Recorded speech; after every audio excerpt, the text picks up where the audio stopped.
औज़ुबिल्लाहिमिनश्शैतानिर्रजीम बिस्मिल्लाहिर्रहमानिर्रहीम। Doctor Mohammad Hanif, PhD research scholar. Healthy diet खाएं। देखें, अल्लाह पाक का एक निज़ाम है कि जिस मौसम, हर मौसम की जो बीमारियां हैं ना, उसी में इलाज भी होता है। आज मैं बताऊं आपको एक बड़े काम की बात।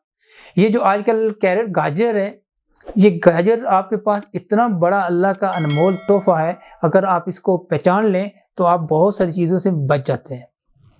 क्या है इसमें? बाकी चीज़ों के अलावा लाइकोपीन और बीटा कैरोटीन एक बहुत ही एक्सीलेंट फाइटोकेमिकल पाए जाते हैं।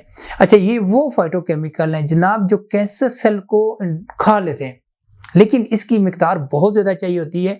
यानी ये तो मैंने एक एग्जांपल दी है, ये इतनी बड़ी चीज़ है कि आपकी बॉडी को बहुत अच्छा बूस्ट करते हैं, इम्यून सिस्टम को एक्टिव करते हैं और बहुत सारी ऐसी डिजीज़ को ये कवर करते हैं, कर लेते हैं, करने की कोशिश करते हैं जो आम मेडिसिन से नहीं होती।